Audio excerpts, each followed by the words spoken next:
Hopefully you enjoyed that episode. Now let's get to the trail tips. So Ha Ling, quite the mountain. So there's two peaks you can go up here, Ha Ling and Miners Peak. Typically most people go up to the saddle though. So you have the two peaks and you go up the middle and you end up in the saddle right between the two. And a lot of people kind of just freak out there and they don't go up.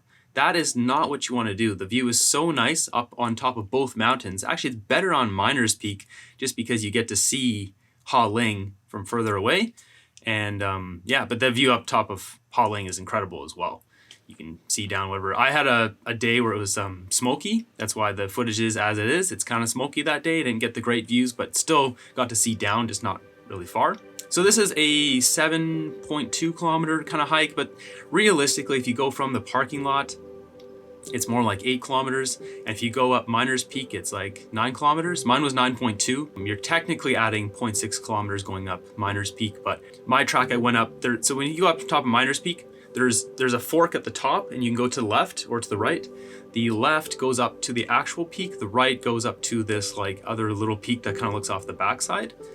The actual peak, I didn't get all the way to the edge because it was beyond my limit. So I believe this is the top of the Miners Peak.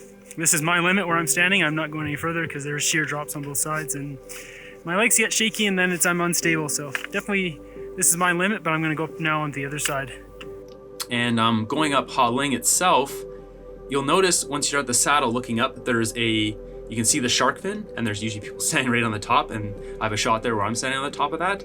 I actually came down that. There's a ridge route which goes right back to the saddle. Looking up that and going up that looks terrifying. So most people don't go up that, but there's a path that goes in the middle of the peak itself, which is perfectly safe. It's pretty steep.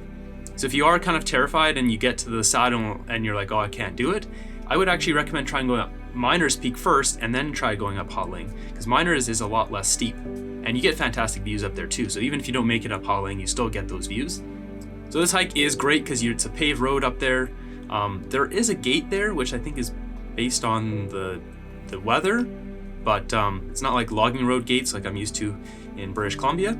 The elevation is about 750 meters, but once you add in Miners, if you do both, mine ended up being about 920 meters.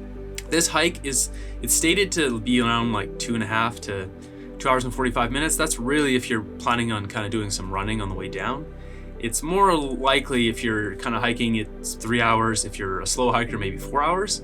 And you're gonna spend time up there, so really budget that because you're gonna want to spend probably an hour up there at least, just sitting around and enjoying the view. I should also note too, before you go on the summit push and you get out of the tree line, there is a viewpoint, which you see in the video with the chains, and that looks down on the lake. So you can kind of go part of the way up, partially to the summit, without going all the way up to get some views. It's just, the views are just not as good there. But you know, if you don't have enough time to do the full thing, or you just really can't overcome going up to the summit, there is views there without getting up to even the saddle. This mountain is awesome. Both peaks amazing. I highly recommend both of them. If you can do this in the winter, I would definitely bring crampons or at least micro spikes and some poles, because I could only imagine it's incredibly icy up there. But if you enjoyed this content, be sure to subscribe for more hiking videos and gear review. And until next episode, have a great day.